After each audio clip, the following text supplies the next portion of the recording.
Buenas noches a todas y todos. Mi nombre es Adriana Scaletti, soy subdirectora del Instituto Ribagüero. Antes de empezar, quiero recordarles el pedido de que por favor mantengan sus micrófonos apagados y cualquier pregunta que tengan para nuestros expositores, por favor la planteen a través del chat. Ahora sí, a nombre del Instituto, les damos la bienvenida a esta conferencia virtual, la tercera del mes de julio, en el marco del webinar hacia el Bicentenario de la Independencia, actores, acciones y celebraciones. Quiero resaltar el esfuerzo del Instituto Ribagüero y de la Pontificia Universidad Católica y todo nuestro equipo en gestionar este evento en medios digitales y comentarles que en esta tercera y última sesión del mes el tema es precisa y felizmente celebraciones. Como expositores esta noche tendremos a Carlota Casalino con el tema Preparando la casa para la fiesta, la celebración del centenario de la independencia peruana. Y a Alex Weiss hablando sobre el sesquicentenario de la independencia del Perú, apogeo y crisis del nacionalismo.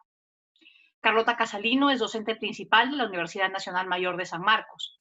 Es investigadora con CITEC, doctora en Ciencias Sociales con la especialidad de Historia por la Universidad de San Marcos, magíster en Historia por la Pontificia Universidad Católica del Perú, licenciada y bachiller en Historia por la Universidad Nacional Mayor de San Marcos.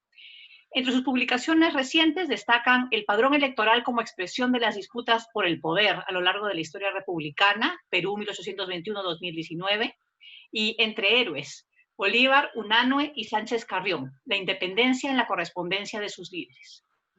Alex Loaiza es historiador, candidato a doctor en el Colegio de México y profesor de la Universidad Nacional Mayor de San Marcos, donde dirigió el Seminario de Historia Rural Andina. Sobre temas de independencia, ha publicado recientemente el sesquicentenario de la independencia del Perú, nacionalismo, conmemoración y política de la historia, y la independencia peruana, memoria e historia. Sin más, le cedo la palabra a nuestra primera ponente, Carlota Casalino. Carlota. Muchas gracias, Adriana. En primer lugar, deseo agradecer al Instituto Ribagüero de la Pontificia Universidad Católica del Perú por organizar este seminario tan interesante hacia el Bicentenario de la Independencia del Perú, actores, acciones y celebraciones, porque eso nos introduce justamente no solamente al contexto actual en el cual las celebraciones patrias pues no van a tener las características de los últimos años, sino también al bicentenario que estamos a puertas de cumplir. En ese sentido, también quiero agradecer a Jorge Lozo, el director del instituto, a Adriana, la vicedirectora, y Emilio Candela, así como al resto de su equipo, por esta invitación. He preparado una diapositiva que voy a compartir con ustedes para ayudarnos en la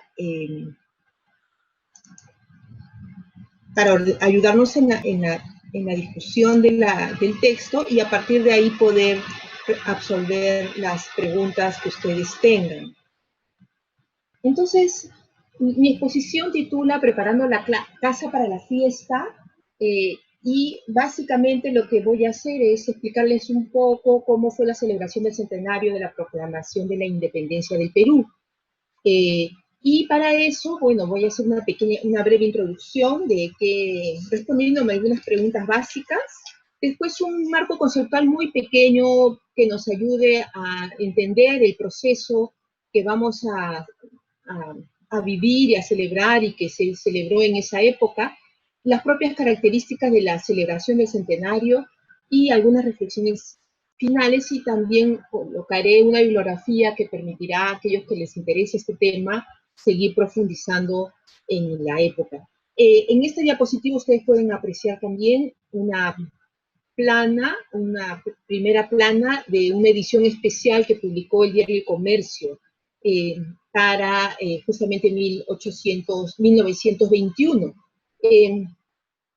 Les comento que desde enero de 1921, todos los periódicos de ese entonces y las revistas se dedicaron a reflexionar y a conversar y a informar sobre cómo se estaban organizando las fiestas y además cuál había sido la manera o la forma en que se celebraba y por qué se celebraba y qué cosas se celebraban, ¿no? Entonces, a partir justamente de esa información que salía en los periódicos de ese entonces, en la introducción he preparado preguntas que más o menos son aquellas que los periódicos de hace 99 años publicaron a lo largo del año, ¿no? Entonces, las preguntas que ellos decían y a partir de las cuales ellos desarrollaban sus ideas y sus noticias era qué se celebra, cuándo se celebra, cómo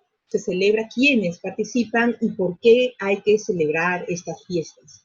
Entonces, a la primera pregunta de qué celebramos, efectivamente, en el caso del Perú, celebramos las fiestas patrias el 28 de julio y se desarrollan algunas ceremonias el 29. A veces también se empieza un día antes, el 27, con el desfile escolar, pero básicamente son tres momentos, ¿no? ¿Y qué cosa se celebra en ese momento, para esas fechas? Se celebra la proclamación de la independencia. Eso no significa que ese día se proclamó de verdad, sino que cuando San Martín llegó en octubre de 1820, esperó que las ciudades y los cabildos de las ciudades eh, decidan proclamar e independizarse.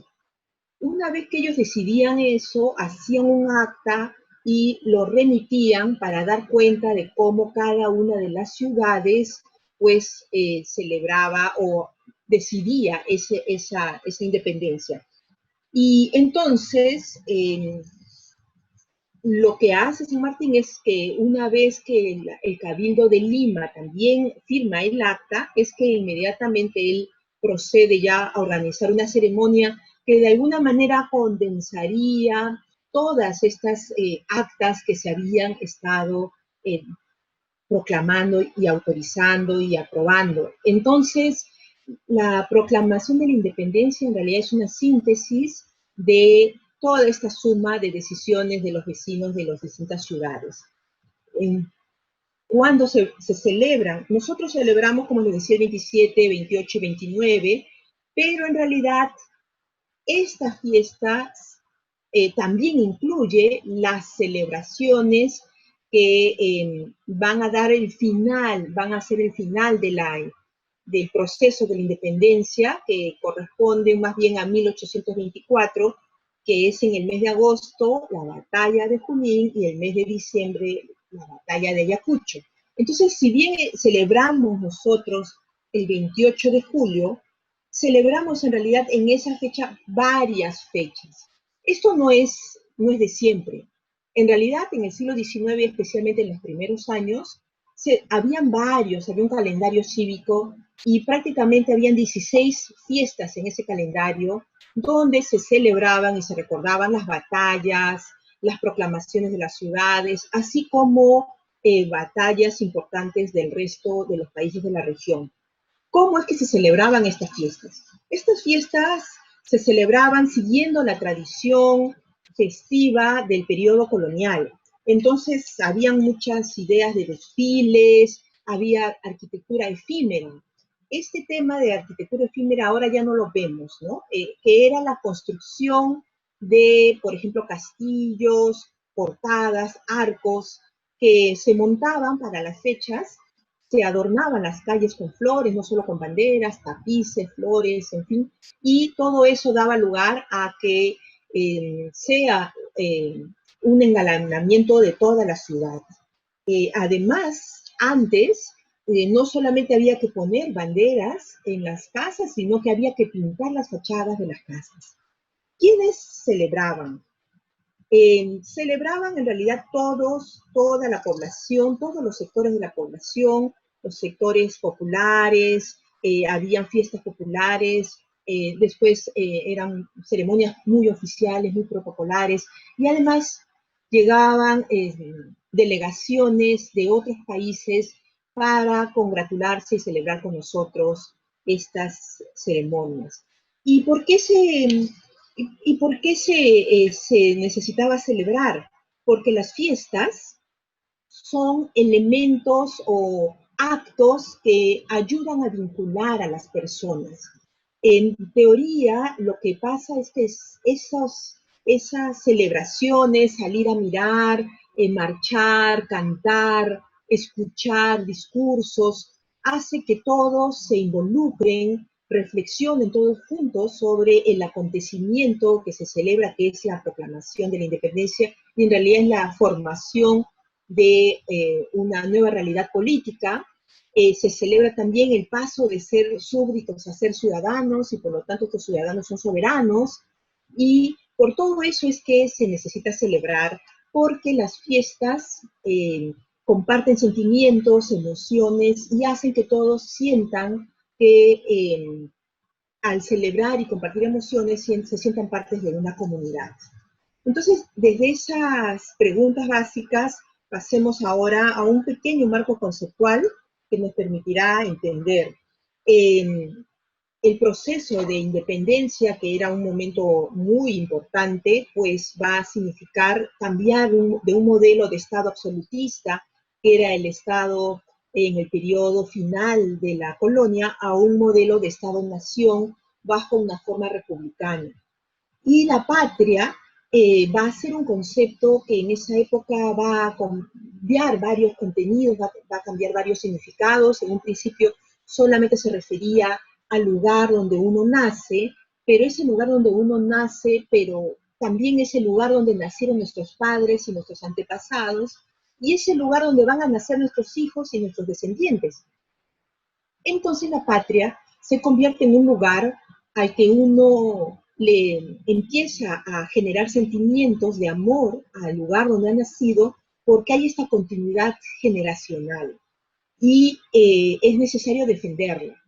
Por eso es que en este periodo de la independencia, la patria va a significar también el hacer que este lugar sea un espacio libre. La lucha por la patria libre va a ser justamente uno de los discursos importantes.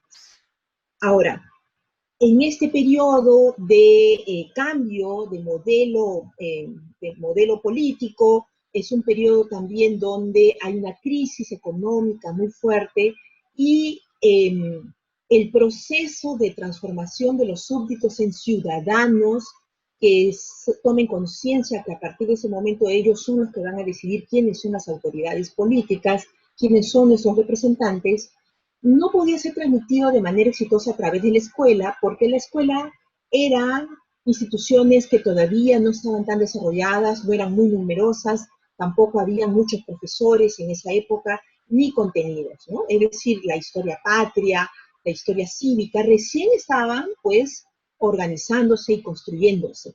Entonces, la pedagogía de ese entonces, es decir, el aprendizaje a ser ciudadano, se va a sustentar en dos grandes elementos, ¿no? Las celebraciones de fiestas patrias, los entierros de los principales personajes que participaron y nos dieron la independencia, y un tercer elemento podría ser también el, las celebraciones justamente por las elecciones, ¿no? Entonces, a partir de participación electoral, a partir de ayudar y acompañar a los, al cementerio, a los principales protagonistas de la independencia, o también la celebración de la fiesta, serán maneras como de manera oficial pero informal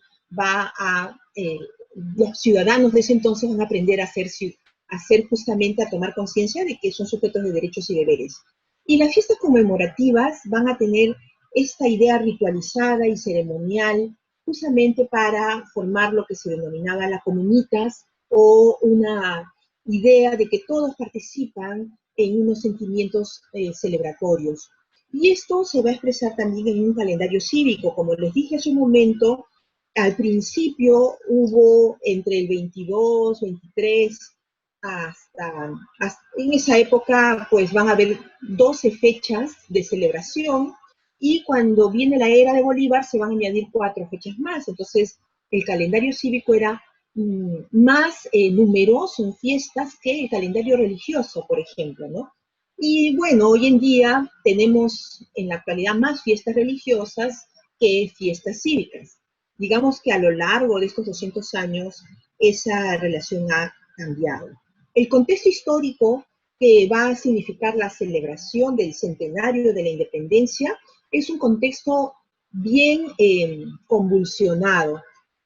Por ejemplo, vamos a tener la Revolución Mexicana de 1910, la Gran Guerra, que va a significar que Europa, por ejemplo, se sienta muy afectada, va a ser casi el fin de una época y el inicio de otra. La Revolución Rusa también va a significar en el medio de la Gran Guerra un acontecimiento que va a hacer mucho impacto en la sociedad. En el caso de América Latina, tanto en Argentina como en el Perú, vamos a tener un proceso de reforma universitaria donde los jóvenes van a plantear cambios a sus universidades. En el caso del Perú fue un año después, en 1919. Después van a haber procesos sociales que se inician después de la Guerra del Pacífico, pero que van a estar muy presentes en esta época de 1921, que son los procesos de profesionalización y proletarización. Y bueno, en toda esta época va a ser muy importante los cambios tecnológicos. La electricidad en esa época no era tan sencillo como ahora prender un botón y se prende la luz. En esa época había como un culto a la electricidad. Era un cambio energético además respecto a la revolución industrial, y por lo tanto parte de las celebraciones significaba iluminar calles, avenidas, la Plaza de Armas, el Palacio de Gobierno. Entonces había todo un cambio tecnológico que hacía que la gente pues sienta que vivía de manera un poquito más acelerada.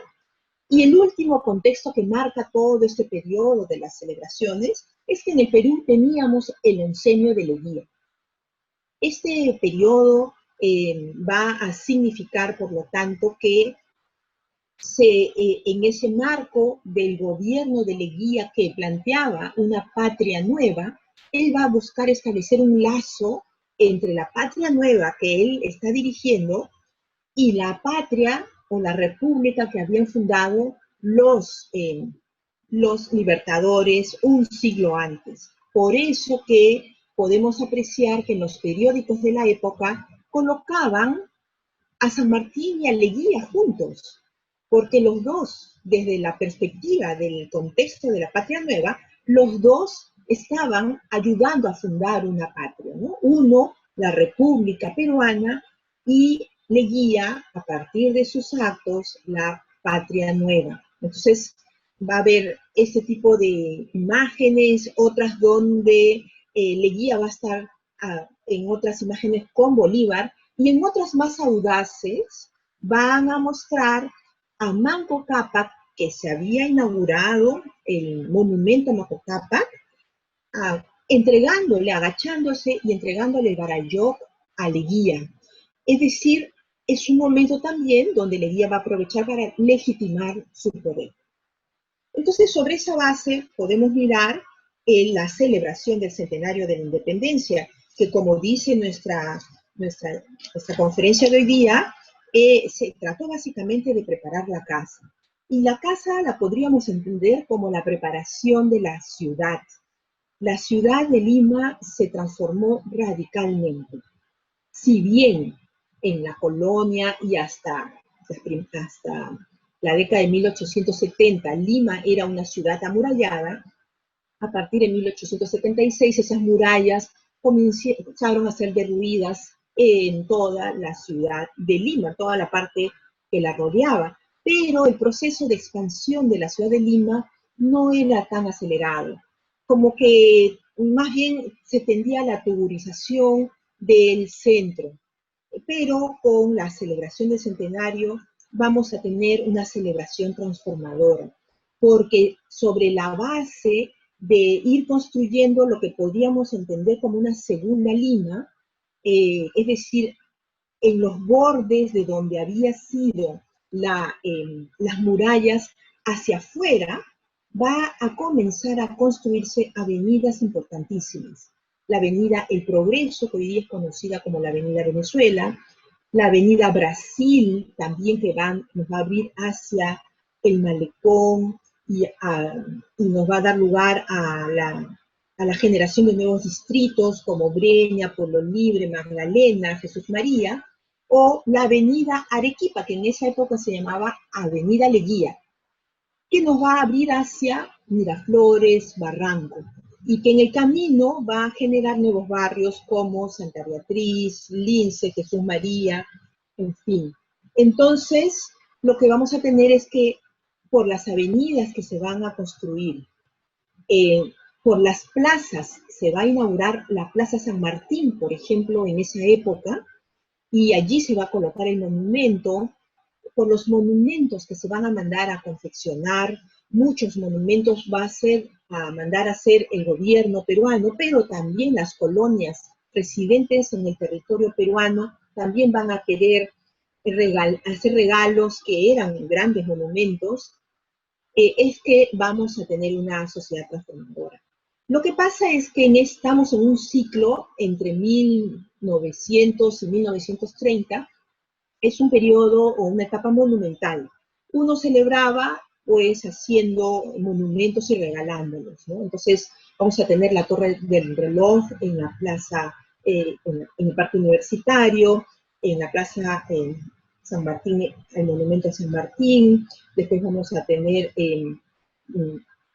varios lugares de celebraciones, como por ejemplo la pileta de aguas regalada por la colonia china.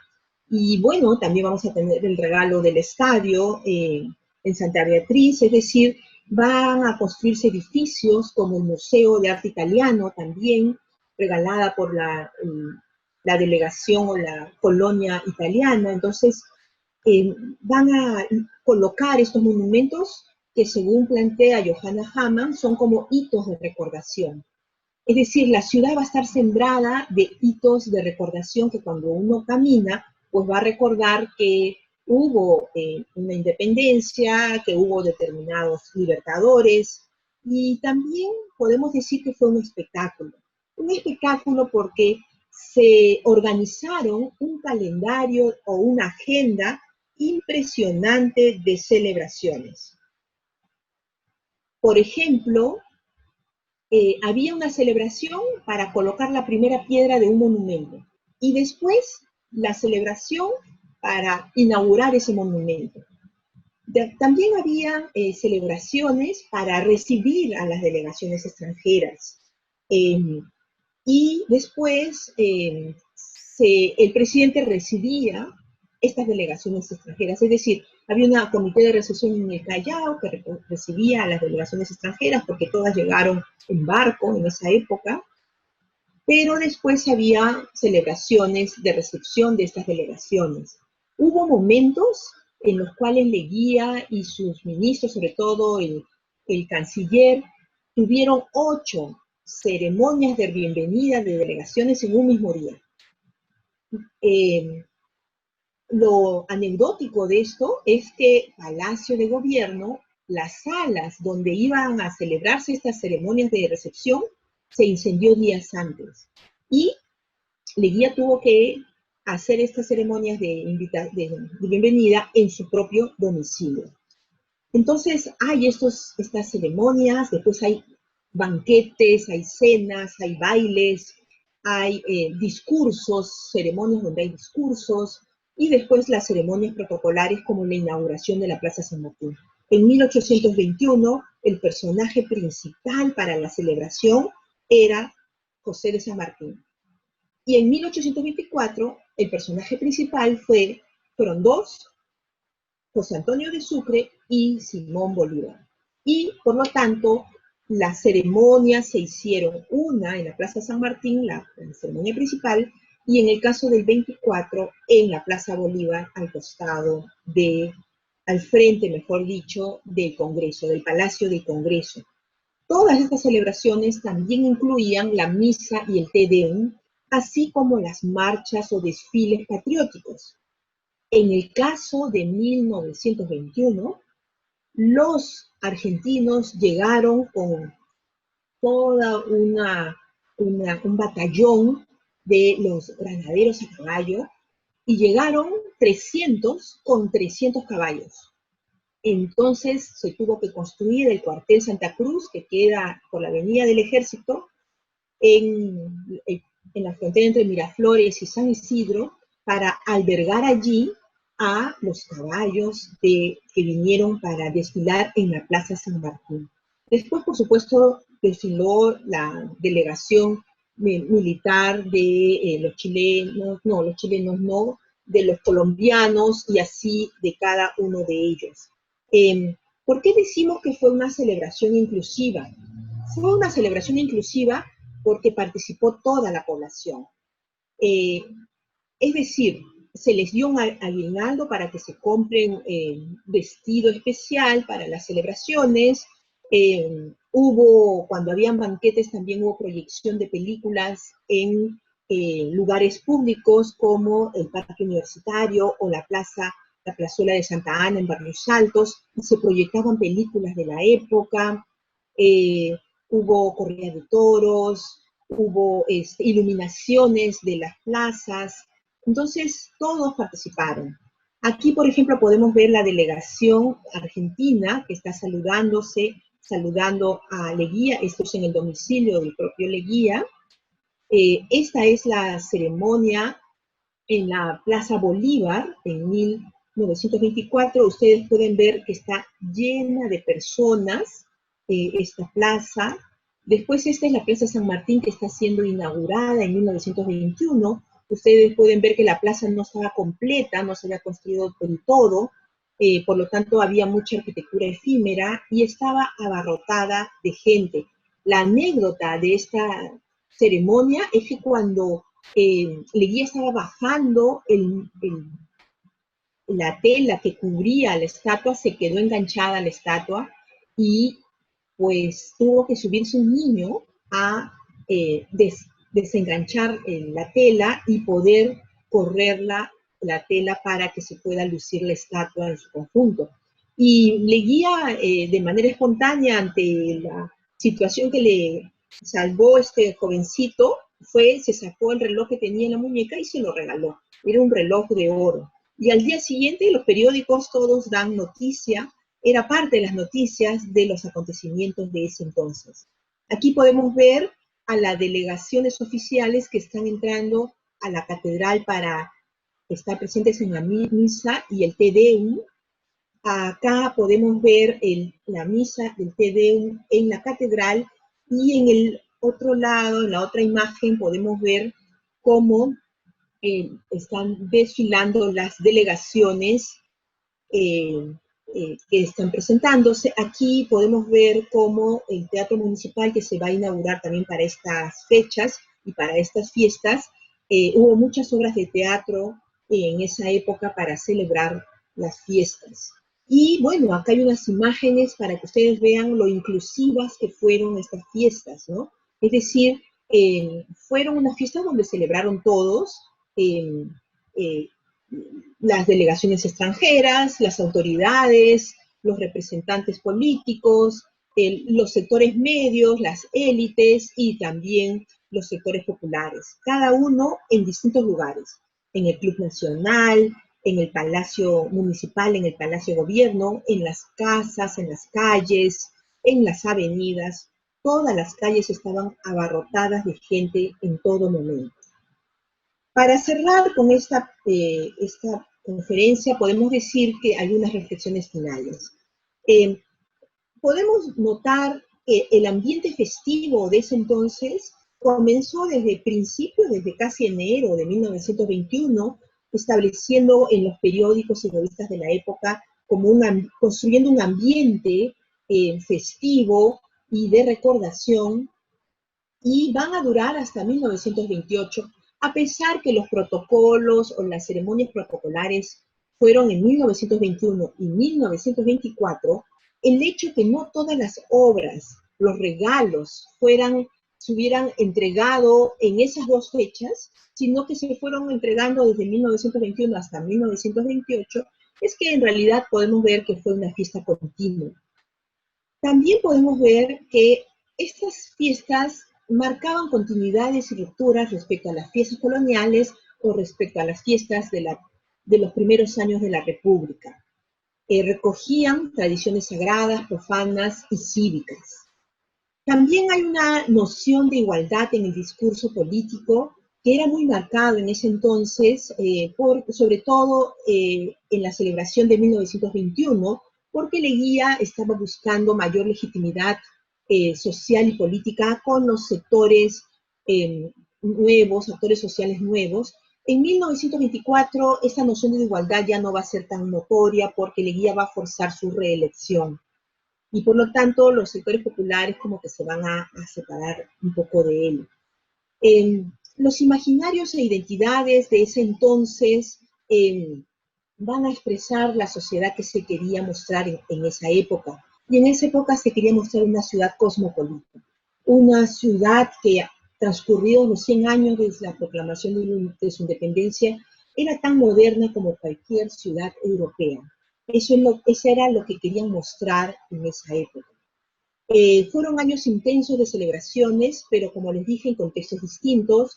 En 1921 era un periodo de democratización y 1924 era un periodo de desdemocratización. La ciudad de Lima ya no fue la misma a partir de 1924.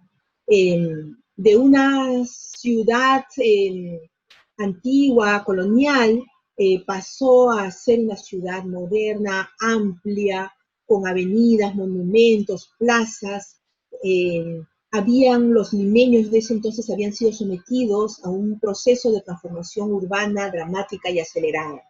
En síntesis, la casa, es decir, la ciudad de Lima, estuvo lista para celebrar la fiesta y esta fiesta fue espectacular. Bueno, acá les comparto alguna bibliografía, los que quieran, se interesen más sobre estas publicaciones, varias de ellas están en línea, en internet, las pueden encontrar, y conmigo muchísimas gracias por su atención. Muchas gracias, Carlota. Muy interesante esta presentación. A continuación, escucharemos a Alex Weiss. Alex, por favor. Buenas noches. Buenas noches. Interesante actividad, los organizadores del Instituto Ribagüero. Bien, voy a compartir mi pantalla para que vean, para que sea una guía de lo que voy a hablar y, bueno, una guía para mí también, por supuesto. Bien. El título de mi ponencia es Sexentenario de la Independencia del Perú, apogeo y crisis del nacionalismo. El objetivo, hay dos objetivos básicos, es identificar las características de la celebración de ese sexentenario y analizar la representación histórica de esta conmemoración. Bien, el contexto del sexentenario pues, es muy distinto al del centenario. Es un contexto de Guerra Fría, de Revolución cubana, y de hecho en el Perú sucedieron movimientos guerrilleros, y lo que había era un ambiente de búsqueda de reforma social, de reforma política y social. Reforma agraria, había movimientos campesinos en la región del Cusco, y los gobiernos civiles precisamente trataron de realizar esas reformas. Sin embargo, tal cosa no sucedió y el gobierno de Belaúnde finalmente va a llegar a su fin con un golpe de Estado liderado por el general Juan Velasco Alvarado. Y precisamente va a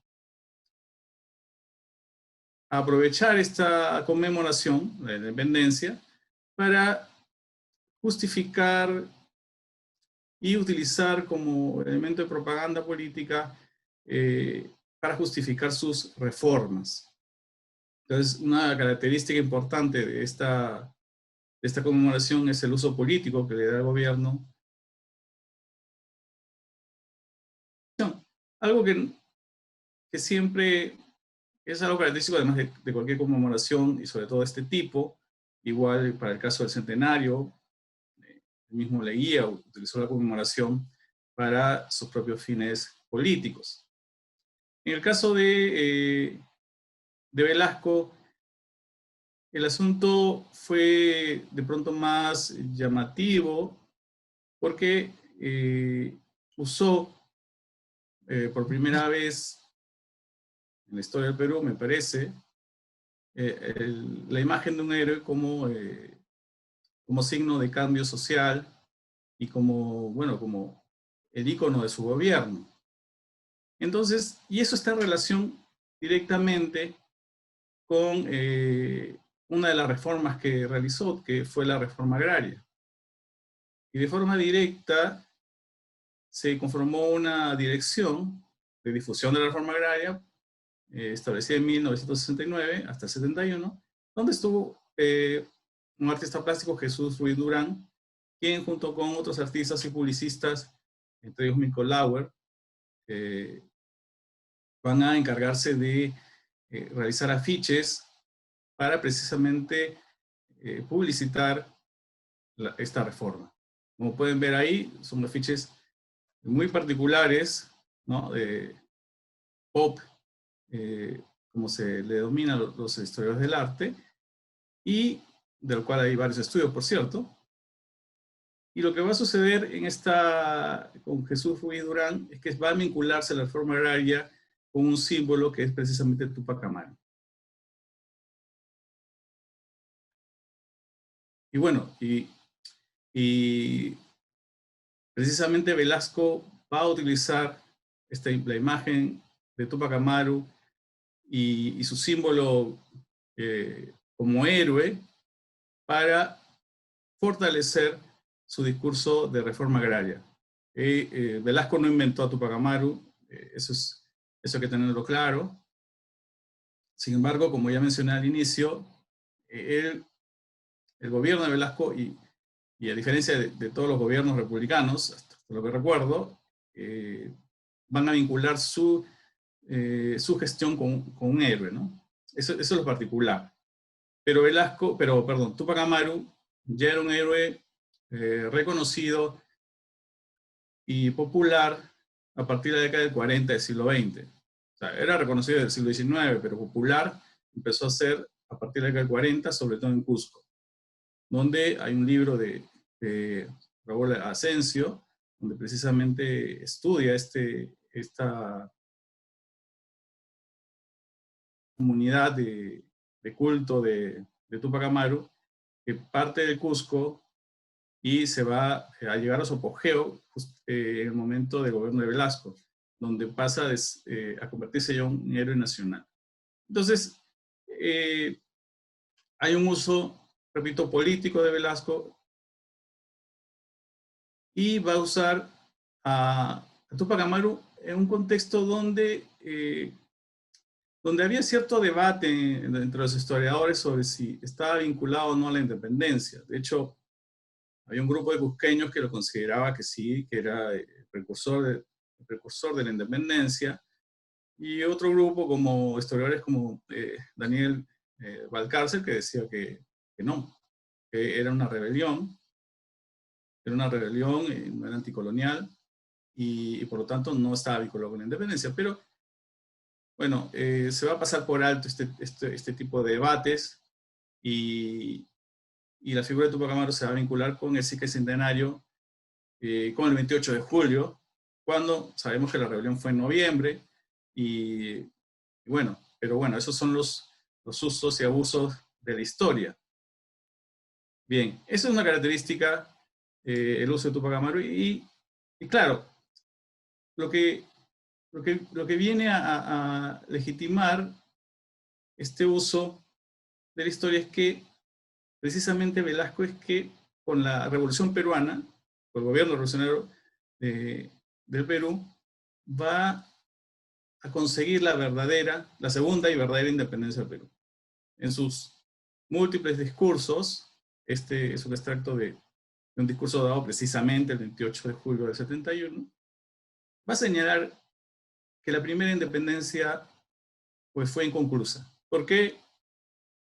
Porque el pueblo peruano en realidad no cambió, sus condiciones de vida no cambiaron. Dirá que permanecieron igual al que de la colonia. Sin embargo, su gobierno, están cambiando eso, están cambiando radicalmente y por ello ellos van a realizar la segunda breve independencia, y de un carácter popular. Es decir, esta revolución va a llevar a cabo reformas como la agraria, que van a tener un impacto en todo el pueblo. Bien, Es curioso que mientras hay este discurso, existe otro discurso dentro del mismo gobierno, que es el de la Comisión del Escenario de la Independencia, que se estableció en 1969 y duró hasta 1974. Esta comisión tenía objetivos académicos, básicamente. Estaba conformada por civiles, por profesores de la Universidad de San Marcos, Católica, del Instituto Ribabuero, del Instituto Ramón Castilla, de la Sociedad Fundadora de la Independencia, del Instituto Sanmartiniano, etc., de la multitud de institutos históricos que había, que todavía hay algunos en el Perú. Y además, los representantes de municipalidades, de colegio de abogados, de colegio médico, de la universidad, incluso de la iglesia, de la Biblioteca Nacional, del Archivo General de la Nación. Y bueno, estaba presidido por un militar, ¿no? Juan Mendoza, quien había sido ministro de Educación durante el gobierno de Odría. Y bien, y esta comisión va a encargarse de organizar una serie de eventos académicos, entre ellos el Congreso, el Quinto Congreso Internacional de Historia de América, y además organizar concursos de investigaciones históricas, de música, documentales, va a organizar ceremonias, y así mismo va a asesorar todo lo referido a monumentos, qué monumentos se tiene que establecer en determinados lugares, bustos, va a tener una actividad bastante amplia. De hecho, muchos de esas actividades van a quedar registradas en la memoria que finalmente publica Juan Mendoza, pero también muchos de estos eventos también salen publicados en folletos, en libros, que se pueden encontrar todavía en las bibliotecas. Bien. Tal vez la obra más reconocida o reconocible de la comisión es precisamente la colección documental de la independencia del Perú, que se pensó en un momento publicar 30 tomos con algo así de 120 volúmenes, pero finalmente no se consiguió, faltó tiempo, faltaron recursos, y se publicaron los 24 tomos en 86 volúmenes, donde se presenta documentación sobre distintos momentos de la independencia del Perú, desde Tupac Amaru, las rebeliones y conspiraciones del siglo XIX, la prensa de la independencia, el archivo Ribabuero, los ideólogos de la independencia, etcétera, etcétera. Para conseguir publicar esta colección, se recurrió a documentación que ya estaba publicada y que estaba en algunas revistas que se publicaron precisamente en el centenario, como la del Museo Bolivariano, pero también se recuperaron documentos de España, de Estados Unidos, ¿no? de varios lugares. Es una obra muy importante que sigue siendo útil hoy día. De hecho, muchas investigaciones se basan en esta colección. Pero aún así, me parece que todavía tiene su importancia y su uso todavía está por verse. Bien, su tiraje fue de 5.000 ejemplares y el 10% se repartió en las instituciones públicas, en los colegios y en las bibliotecas municipales. De hecho, recuerdo que en mi colegio estaba la colección completa, ¿no? Todos los colegios públicos en los 80, creo, tenían esta colección. Ahora no creo que eso haya quedado todavía. Bien, algo importante de la mirada histórica que tiene la comisión es que rescata algo que precisamente Juan Mendoza identificaba que había faltado en el centenario. Es decir, es darle protagonismo a la participación de los peruanos en su independencia. Es decir, si se celebraba San Martín y a Bolívar, sin embargo, qué pasaba con el pueblo, con otros militares o con intelectuales. Coyuntura de ese centenario se va a desarrollar una historiografía, un activismo para precisamente probar la participación peruana en su independencia. Entonces, se van a publicar biografías de precursores y de próceres, se van a publicar investigaciones sobre las guerrillas. O sea, el hecho de que se publiquen muchos documentos, investigaciones sobre Túpac Amaru también apuntaba a ese sentido, para probar que participó el pueblo y no solo la élite. Entonces había ahí un nacionalista, se quería probar que hubo una conciencia nacional criolla ya desde el siglo XVIII, por ejemplo, pero también incluso en los textos de John Rowe se probaba de que había una conciencia nacional inca, ¿no? En los movimientos del siglo XVIII. Y entonces, esa historiografía nacionalista, que además se va a ver reflejada en monumentos públicos, incluso en los billetes que circulaban de parte del 80, estaban ahí Túpac Amaru, Unanue, ¿sí?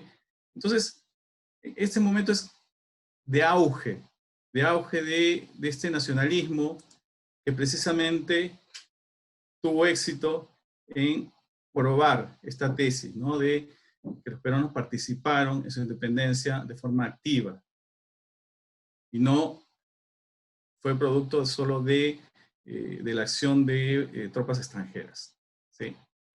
Entonces, eso se nota claramente en la colección documental y en todas las actividades que se organizan apuntan en ese sentido. Y claro, la participación del pueblo es algo que se resalta mucho. Y en este mural, el Homenaje al Pueblo Peruano, precisamente se puede ubicar tal idea de esta obra de Teodoro Núñez Ureta, donde pueden ver precisamente a criollos, mestizos, indígenas, mujeres, incluso, aunque no se note mucho, un afroperuano. Algo interesante porque mucha de la historiografía sobre la independencia no se menciona la población afroperuana. De hecho, el nacionalismo mestizo le da mucha importancia a la unión de la cultura indígena con la cultura hispana, pero lo afroperuano no está incluido ahí. Bien. Entonces, sin embargo, ¿qué había? Claro, aquí me parece que ya se puede notar que hay una diferencia entre el discurso de la comisión y lo que plantea Velasco con Túpac Amaru.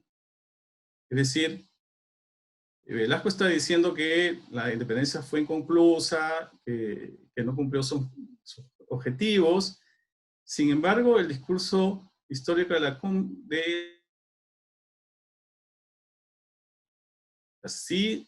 independencia fue conseguida por los peruanos, fue producto de una conciencia nacional y participó el pueblo.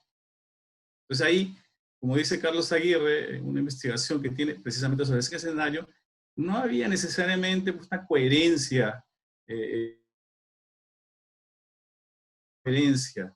No es un grupo que tenga una sola señal, un solo discurso sobre la independencia. En realidad, ¿no? Por lo menos aquí hay dos. Porque finalmente, repito, la comisión de ese centenario es una comisión del Estado, nombrada por el Estado. Bien. Dentro, las obras, las grandes, a diferencia del centenario, claro, el centenario no se caracteriza por grandes obras públicas dentro de la urbe. Se promovieron muchos monumentos, sí, los más conocidos son precisamente el monumento a los próceres y precursores de la independencia, que está en Jesús María y que uso como fondo, y del que todos hemos ido una vez, o hemos pasado, y que se usa como local de la Feria del Libro. y el obelisco de la Pampa de la Quinoa en Ayacucho, ¿no? Que es un monumento de 44 metros, y donde están algunos de los principales generales peruanos y extranjeros que participaron en la independencia. Entonces, no podríamos decir que el escenario pues, se caracteriza por grandes obras monumentales. Yo creo que más se caracteriza por este discurso de propaganda y este protagonismo que tiene Tupac Amaru, ¿no? Y aquí,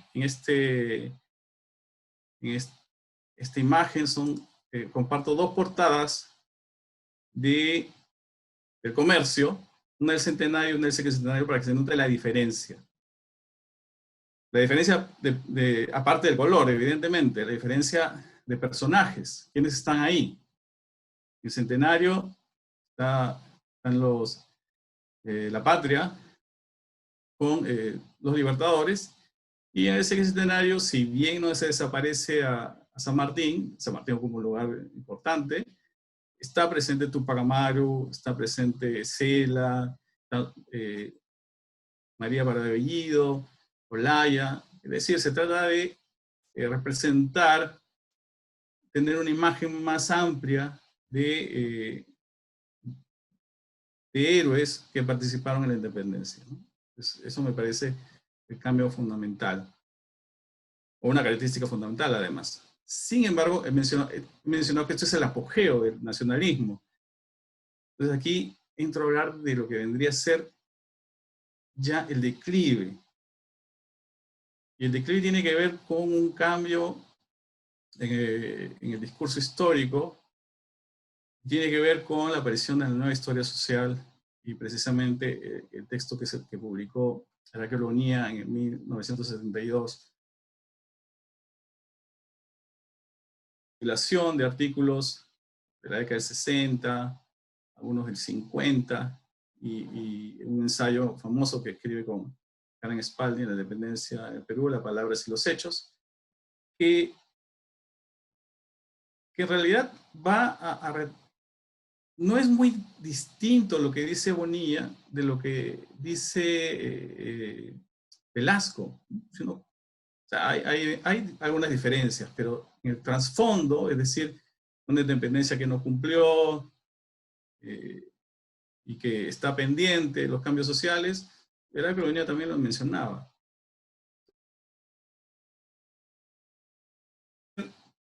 Bastante éxito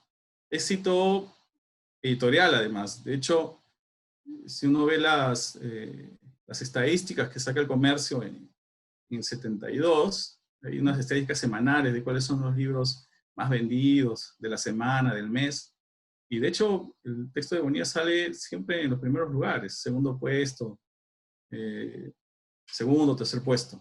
Es un libro que circuló mucho, además generó debate, yo creo que más en la comunidad de historiadores o cierta comunidad.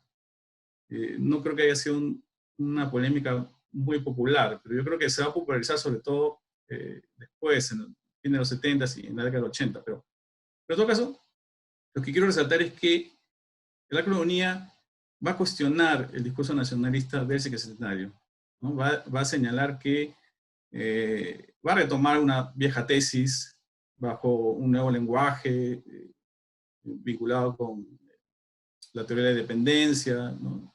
Con las ciencias sociales, de historia social, conceptos de clase social, pero es una vieja tesis sobre que la independencia fue conseguida por los libertadores.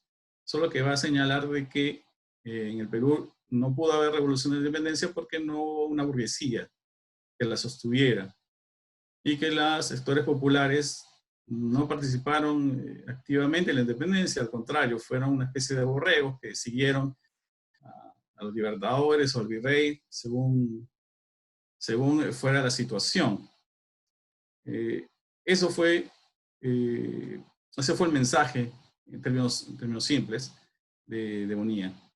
Y eso ocasionó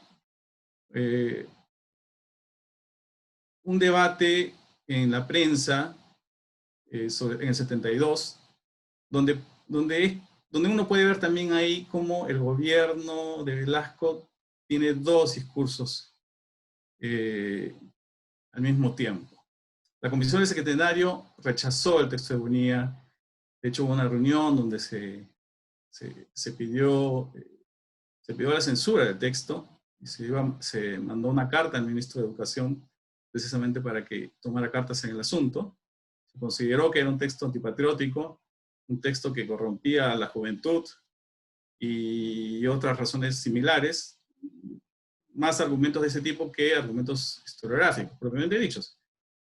Y en el comercio y en la prensa van a publicarse artículos precisamente criticando el texto de Bonilla y repitiendo lo que he mencionado, ¿no? Que es un texto que busca debilitar a la nación, que busca pervertir a los jóvenes y además se le tira de comunista. Hecho curioso porque hay un comunicado del Partido Comunista Peruano que también rechaza este libro, ¿no? Y más bien aprueba una idea nacionalista de la historia. Pero bueno, entonces la prensa y el comercio van a publicar estos artículos y al mismo tiempo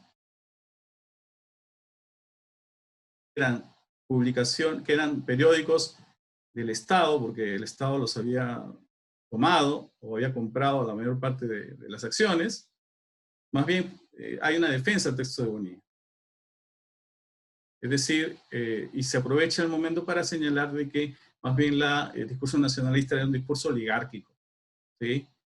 Todos los historiadores que defendían la idea de nación mestiza, pues eran simplemente historiadores de la oligarquía que no reconocían el desastre que había sido la independencia y que no representaba ningún cambio para los sectores populares. Se politizó evidentemente este debate. Entonces, digo, estas son dos visiones del mismo gobierno al mismo tiempo, porque la Comisión del Centenario, como ya dije, es parte del gobierno, y estos periódicos estaban dirigidos por funcionarios que también eran del gobierno. Entonces, al mismo tiempo, habían dos discursos que se conflictuaban, ¿no? Finalmente, el texto de Bonilla no fue censurado, más bien creo que se le dio más publicidad, y aquí entra un cambio en el discurso histórico porque ya las obras de historia van a empezar a cambiar en su discurso, es decir, esta idea de probar el desarrollo de la conciencia nacional va a ser algo que va a pasar a un segundo plano en la obra historiográfica peruana y peruanista en los 70s y 80s. Entonces ya hay un declive de ese tipo de discurso. Y más bien en los 80s va a surgir y va a difundirse en la escuela pública esta idea que planteó Gonzalo Portocarrero y Patricio Olar, esta idea de la historia, la visión crítica de la historia peruana, ¿no? Esta visión pesimista de la historia peruana, donde se plantea que fue una serie de sucesos de oportunidades perdidas, que eso explica su desarrollo y el desastre que es el Perú en los 80, ¿no? Más o menos. Y claro, mucho de ese discurso crítico en cuanto al tema de independencia se basa en las ideas de Bonilla, ¿no? Entonces, claro, ahí es curioso, el Centenario es una época de auge y a su vez de declive de este discurso nacionalista, que tiene que ver no solo con la obra de intelectuales, sino también tiene que ver con un cambio social, porque estamos hablando de públicos distintos. El público del Centenario es muy distinto al Sesquicentenario. El público del Sesquicentenario es un público peruano, en caso de Lima, lleno de migrantes que están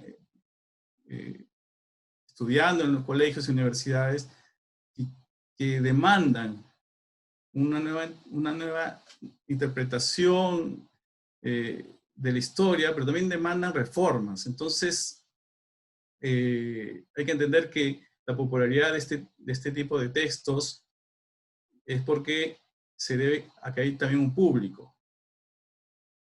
Y no es casualidad que también en esta coyuntura, pues, las novelas peruanas tengan también ese mismo sentido, ¿no? Como Un Mundo para Julius, es un ejemplo, ¿no? Que estaba, de hecho, entre El Mundo para Julius y este libro, estaban compitiendo los primeros lugares de venta en los libros en las librerías de Lima. Entonces, es un contexto de cambio social y de nuevas demandas que se traducen también en consumir un nuevo tipo de historia, ¿sí? Entonces, por eso menciono que es una época de declive del nacionalismo. Bien, para ir terminando, 4 características de ese centenario es el uso ideológico que hace de la conmemoración Velasco, el protagonismo de Tupac Amaru, la formación de la Comisión Centenario, y como la historiografía y la visión histórica nacionalista, ¿no? El nacionalismo mestizo, propiamente dicho. Bueno, eso sería todo. Muchas gracias. Aquí hay algunos textos que pueden ser útiles para entrar a este tema, del cual solo he dado un bosquejo porque hay mucho por investigar. Gracias. Muchas gracias a ambos. En realidad es un tema súper interesante, sobre todo en este momento en que nos encontramos. Ahora contamos con un breve tiempo para preguntas, así que voy a revisar las que nos han mandado por el chat. Voy a leer algunas para nuestros ponentes y ellos las irán respondiendo. En principio tenemos unas para la doctora Casalino. Esta dice, ¿el Perú dejó alguna conmemoración construida similar en otros países de la región? Por favor, ¿alguien pudiera apagar su micrófono? Gracias. Decía, ¿el Perú dejó alguna conmemoración construida similar en otros países de la región, aniversarios de independencias? ¿Cómo fueron las celebraciones del centenario en las otras ciudades de la República? ¿Y qué fuentes podemos utilizar para el estudio de este tema, doctora Casalín? Muchas gracias por las preguntas. Hay varias fuentes que se pueden consultar porque había informes, álbumes de fotos. Es una época donde hay muchas fotos. Por ejemplo, el Instituto Ribagüero tiene una colección de las fotos de Leguía. Varias de las fotos que he compartido con ustedes las he obtenido allí. Ellos las tienen bien catalogadas y están a disposición de los interesados. Pero también habían álbumes oficiales. Después hay las memorias del Ministerio de Relaciones Exteriores, es otra fuente importante, porque la coordinación con las delegaciones extranjeras se hizo con bastante anticipación. Recordemos además que Europa estaba terminando y vivía los estragos de la Primera Guerra. Por eso les comenté en el contexto este acontecimiento. Entonces, hubo incluso dudas si es que se podría celebrar el centenario en 1921, considerando que probablemente algunas delegaciones europeas no podrían participar. Finalmente llegaron, sobre todo de las delegaciones europeas. La más importante me parece que fue la delegación española, porque había mucho afán por recuperar, ir afirmar relaciones ya no enfrentadas como fue en el siglo XIX, sino más bien relaciones ya de amistad. Entonces, la delegación española tuvo mucha prensa en esa época. Entonces, para cerrar ese tema, entonces, hay varias fuentes de distinto tipo, no solo los periódicos. Y respecto a la celebración, en otras ciudades hay estudios sobre la celebración en Jauja, sobre la celebración en Arequipa. Justamente Alex Loaiza compiló un libro con este tipo de publicaciones. Allí, por ejemplo, el de Guillemet Martán, el centenario de la independencia en la ciudad de Arequipa, es bien interesante porque justamente analiza cómo Arequipa, que se había caracterizado por ser una ciudad opositora a Lima, ya para esta época no lo fue, y las celebraciones en el caso de ellos estaban más asociado a obras públicas, más que a monumentos, a obras públicas y a carreteras, y sobre todo a ellos les interesaba mucho reproducir en la prensa local el acontecimiento de la presencia de estas delegaciones extranjeras. En el caso de Jauja, también es importante para ellos transformar la ciudad, la plaza, modernizarla, hacer carreteras. Igual pasó con Ayacucho. Con Ayacucho fue una situación triste y tensa, porque se había pensado durante el periodo de la organización, de la planificación de las fiestas, celebrar en 1924 en Ayacucho. Pero cuando la comisión organizadora analizó que había que, por ejemplo, faltaban hospedajes, que era algo bien importante en ese momento. Algunas casas grandes se ofrecieron para hospedar a algunas delegaciones. Entonces, después se pensó en inaugurar un monumento a Sucre en Ayacucho. Finalmente fue una decepción para los ayacuchanos que no se haya podido cumplir con todo lo que se había ofrecido. Hubo también obras públicas, ellos tenían mucho interés en carreteras, en obras públicas, en fin. En el caso nuestro, en el caso de Lima, por ejemplo, se tuvo que construir el Hotel Bolívar para poder alojar a la mayoría de las delegaciones, pero como les comenté, también se tuvo que construir en Santa Cruz, el cuartel de Santa Cruz, para alojar también a la delegación argentina, a sus granaderos, ¿no? Muchas gracias. Para el profesor Loaiza, la pregunta es, ¿cómo observa el devenir del nacionalismo indigenista y el viejo hispanismo en el contexto del sesquicentenario? Y también, ¿el nacionalismo mestizo fue consensual en esos años? ¿Todavía lo cree vigente en estos tiempos actuales de celebración de diversidad étnica y cultural? Ok, gracias por la pregunta. Bien, en el caso de la independencia y el indigenismo, precisamente Tupac Amaru va a ser el héroe de los indigenistas, en particular de Cusco, ¿no?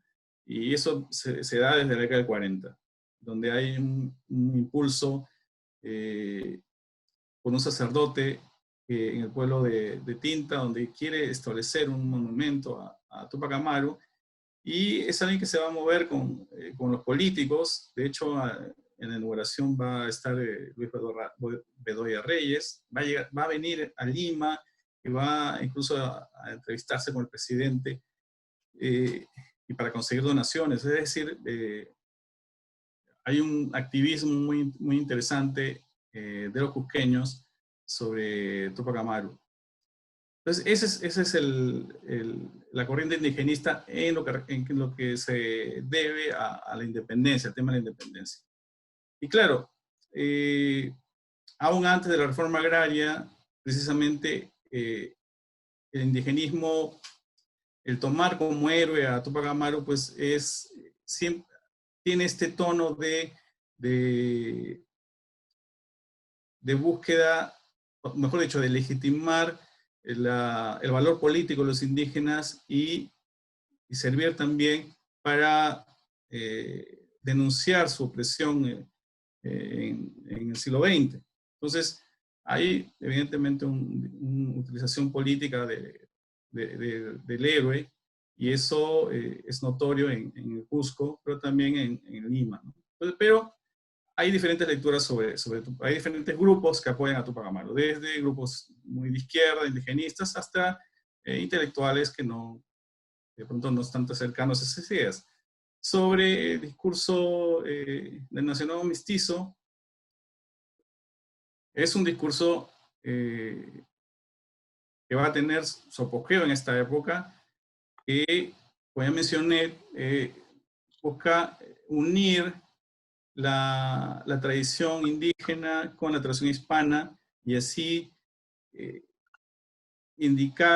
resaltar que el Perú es una unidad, ¿no? Que es finalmente mestizo y que no debería haber en ese sentido disputas, diferencias. Sin embargo, eso va a ser bastante, en la misma historiografía de los 60, antes de Bonilla incluso, hay cierto cuestionamiento esa idea de nacionalismo mestizo, porque finalmente aglutina todo, ¿no? Todo. Es un discurso que busca consensos, pero en la medida de que también es político, de hecho, obvia los conflictos y nos da una visión demasiado consensuada, demasiado romántica, diría yo, de lo que es la historia del Perú. Y claro, sí, ese tipo de nacionalismo, como están preguntando en el chat, es vigente hoy día. Pues me parece que no hay una idea de mestizaje hoy día, pero la idea del mestizaje de aquella época era básicamente indígena y español. Como mencioné, lo afroperuano no estaba presente. Y recordemos que el Perú tiene diferentes, su identidad viene de diferentes culturas, ¿sí? No solo de dos, sino viene de varias. Entonces, yo creo que ese discurso no tiene mucho sentido hoy y me parece que hay, en todo caso, mestizaje se entiende de otra forma hoy día, ¿no?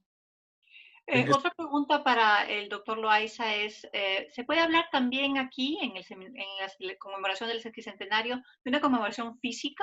¿O se trata solamente de una conmemoración escrita, efímera, de eventos y discursos? Creo que lo que quiere preguntar es si hay algún objeto físico que se edifica, se construye, alguna carretera, algún camino, alguna transformación en términos físicos del país.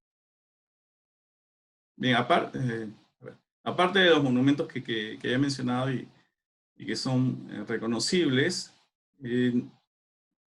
aparte de la publicidad que hay de los monumentos y bustos a Tupac Amaru y toda la propaganda,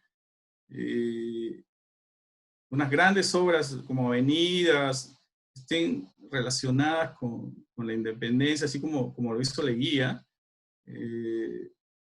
no lo encuentro resaltado en todo caso en los discursos oficiales. Es decir, porque, claro, también en el centenario, Leguía está promocionando todos estos cambios como parte del paquete modernizador del centenario, ¿no? Si mal no me equivoco, aquí me estoy metiendo en terreno de Carlota, pero en el caso es que el centenario no hay esta intención del gobierno por resaltar, se hace esta obra pública para celebrar ese centenario.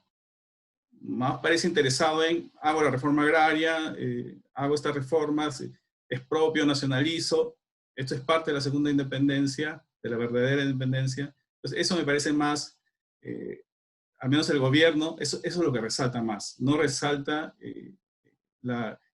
los hechos de las construcciones materiales, ¿sí? Al menos en el discurso.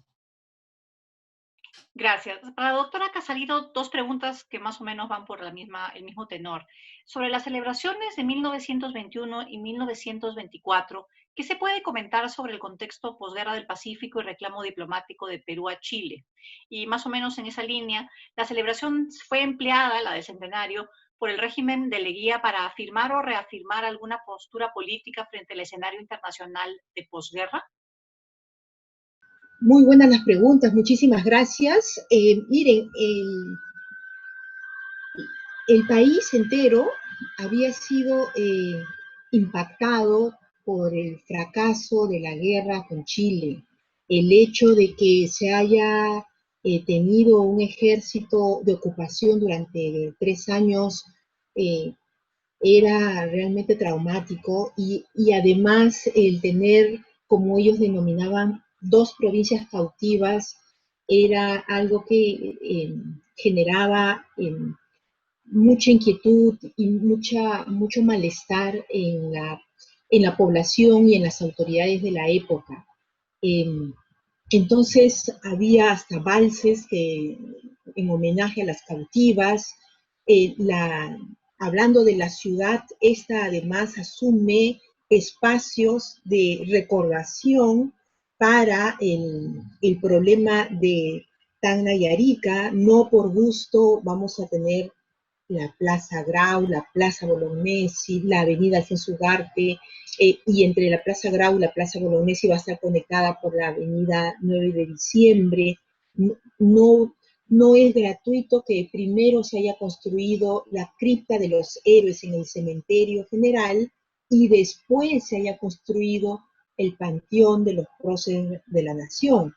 Entonces, estas celebraciones, desde la mirada del gobierno, era para afianzar lazos diplomáticos con las delegaciones extranjeras, especialmente con los norteamericanos, con los argentinos, porque estaba por definirse justamente la situación de las cautivas, ¿no? Entonces, es más, la celebración del 24 tiene como invitado principal al presidente de la República de Bolivia, porque se sentían países hermanados en la pérdida de territorios, en el haber sido derrotados en la guerra, ¿no? Y entonces la celebración del 24 estuvo mucho más marcada incluso que la del 21 en esta idea de enfrentar diplomáticamente el caso de las cautivas frente a Chile, ¿no? Entonces sí hay un esfuerzo enorme por atender eso, ¿no? Ok, y tenemos, ya que estamos, también otras preguntas para usted, doctora Casalino, y la primera es, ¿cuál fue el papel de los grupos populares en las actividades para lo que Johanna Hamann ha llamado los hitos de recordación? Y más o menos conectado, ¿cómo así duró la fiesta hasta 1928? Pregunta alguien muy preocupado. La mayor euforia no estuvo en el intermedio 21-24. ¿Cómo se amalgamó esta euforia con la celebración de los carnavales y amancaes, por ejemplo? Muchas gracias por las preguntas. Los sectores populares van a participar de distintas maneras, sobre todo en los desfiles, participando como actores y como espectadores. Van a hacer las dos cosas. Van a desfilar los escolares,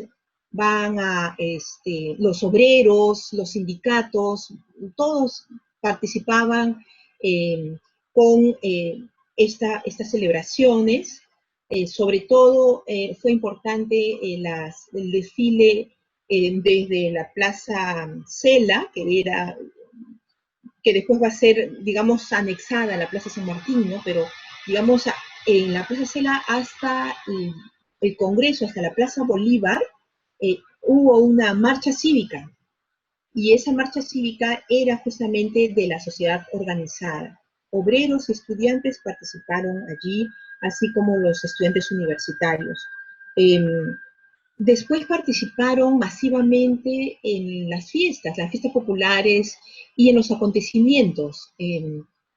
Por ejemplo, en los fuegos artificiales, estaban presentes cuando se iluminaban las plazas, o como les comenté también, la, la, la proyección de películas. Miren, había tanta gente que iba al cine a mirar estas películas que el cine quedó chico y tuvieron que programar al aire libre e improvisar bancas, asientos, en fin, para poder ver la película.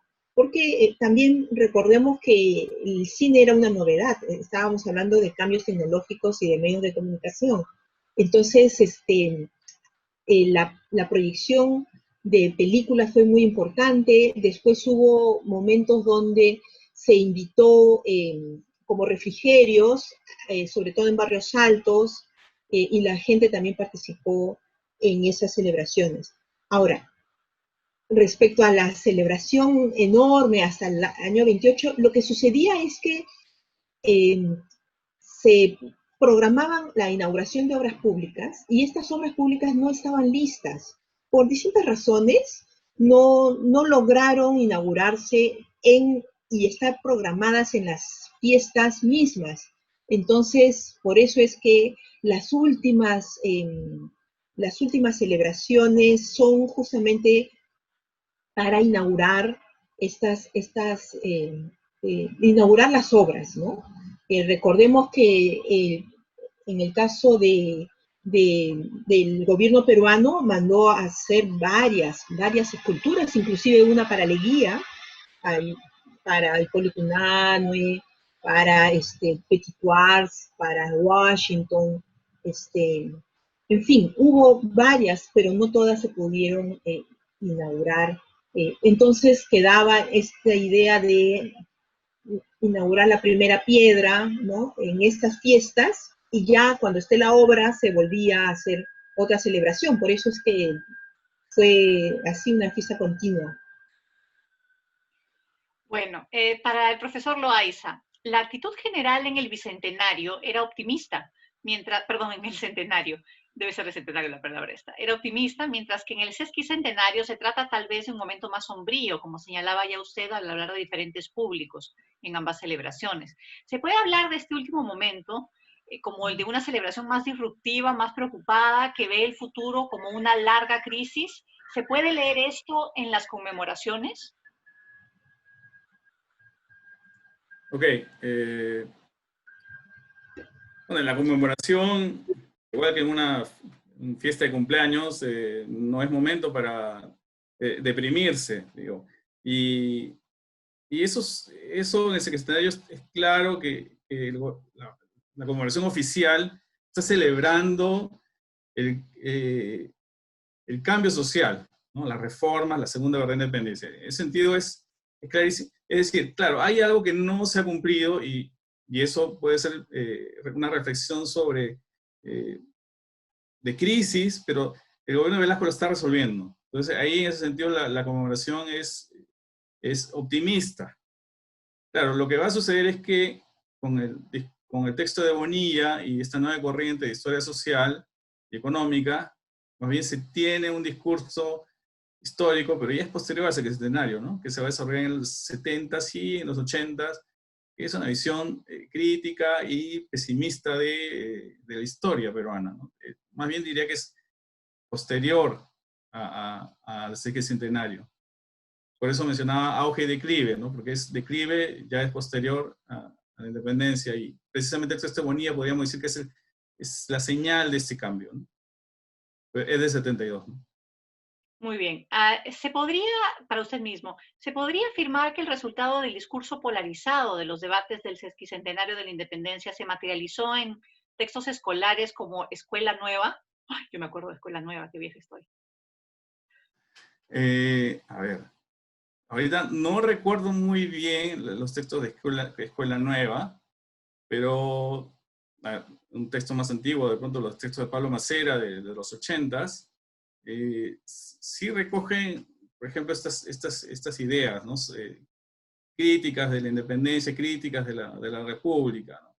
Entonces, pero claro, ahí el tema que estudia Gonzalo Portocarrero y Francisco Solar, en un texto clásico ya, El Perú desde la escuela, que recomiendo a todos que lo lean, es precisamente cómo los profesores son los que llevan y difunden este discurso, ¿sí?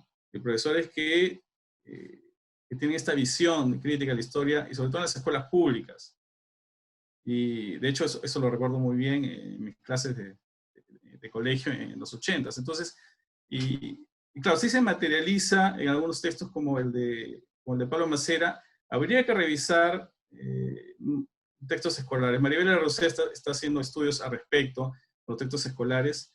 Habría que ver sus publicaciones al respecto, pero es un tema que habría que analizar con mayor detenimiento, los textos escolares. Pero en los 80s, recuerdo que 80s, 90s conviven, ¿no?, textos como, no sé, más de vieja data, como el de Gustavo Pomuso, y también como el de Pablo Macera, y otros textos como Juan José Vega, por ejemplo, que también tiene textos de ese estilo, ¿no? Pero repito, es un tema a analizar, un tema interesante, por cierto. Gracias. Para la doctora Casalino, la celebración, se refiere aquí al centenario, estuvo acompañada por políticas públicas en el campo educativo. ¿Y de qué manera? Y complementariamente, ¿qué rol tuvieron los historiadores en el contexto de estas conmemoraciones? ¿Fue un rol solitario o asumieron un rol político a través de instituciones determinadas? Ok, muchas gracias por las preguntas. respecto a la parte educativa, en esa época se había promulgado una ley de educación y se había encargado a una delegación de educadores norteamericanos para que la implementen. Y en el marco de esa política fue que la embajada y la colonia norteamericana residente en el Perú regaló bibliotecas para que se puedan distribuir estos libros en distintos lugares. Hubo también bibliotecas itinerantes.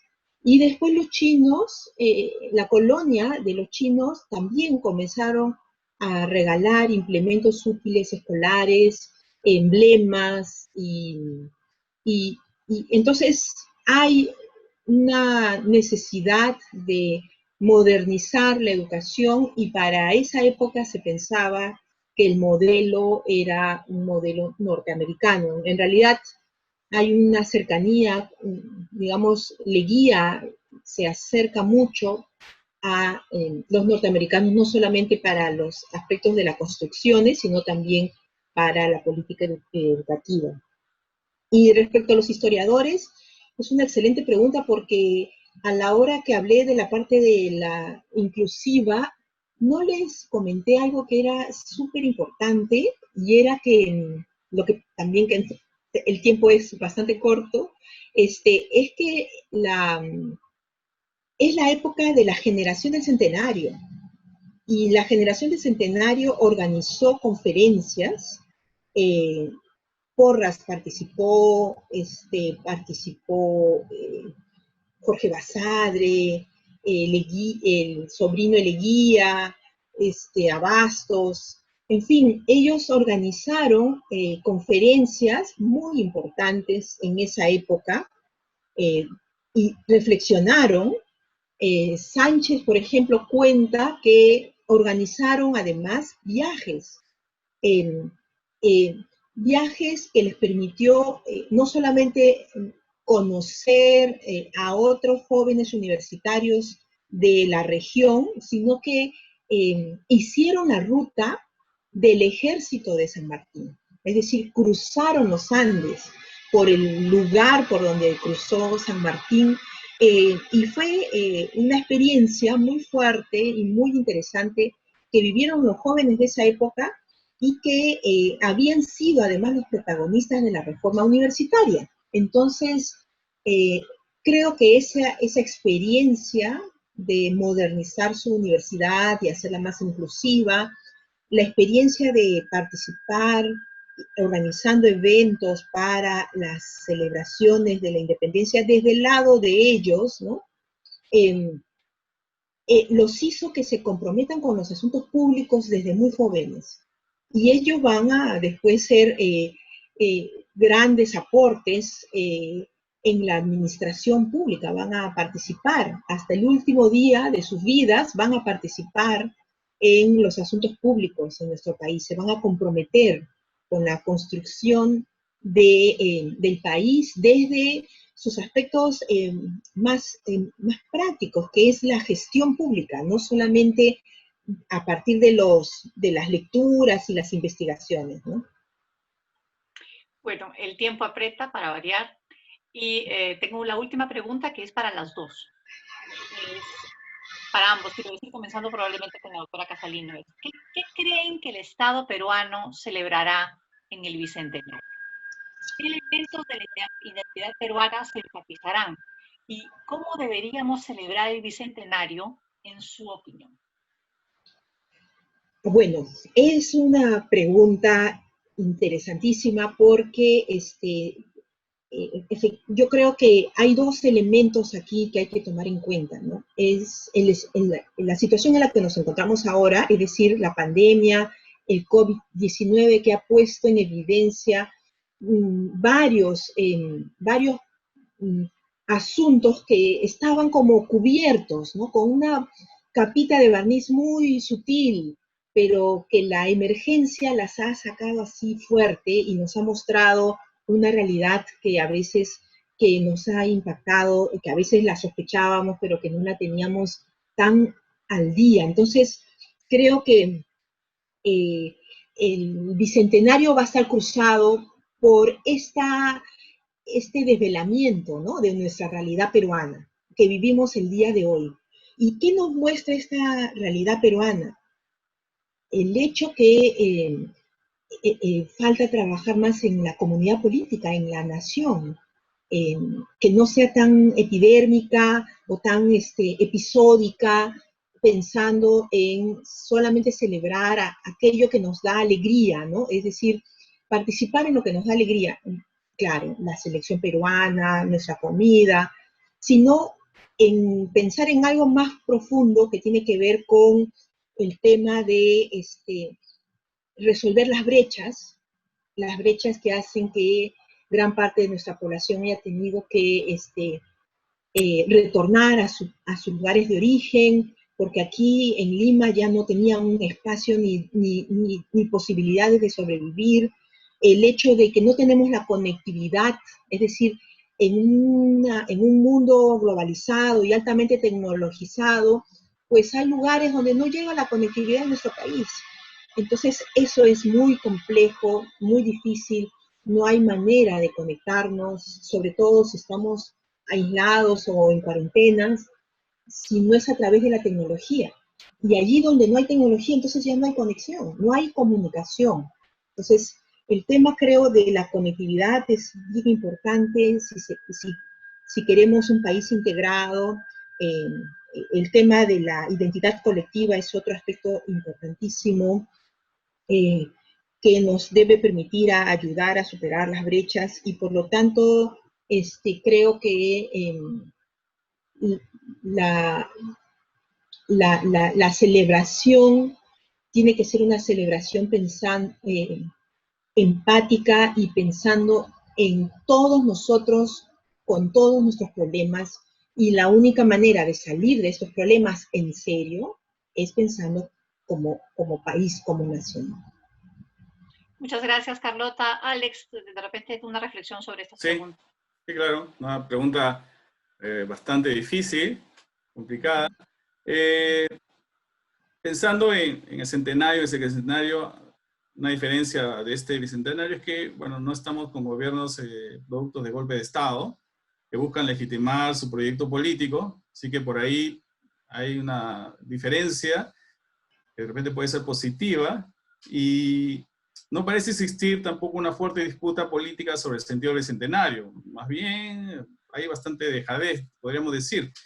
Pero ello puede ser positivo, tal vez, pero también una conmemoración apolítica puede llevar, si uno piensa en los bicentenarios de los otros países latinoamericanos que fueron ya hace tiempo, muchos de los festejos fueron triviales y se mercantilizaron, es decir, convirtieron a la conmemoración en una especie de marca, ¿sí? Pienso en México, pienso en Argentina, y hay estudios al respecto. Pablo Orte, me parece, para el caso de Argentina. Entonces, esas tendencias tampoco estuvieron ausentes en el centenario y sesquicentenario. El Tupac Amaru era ya casi una marca ya popular y a veces sin sentido político.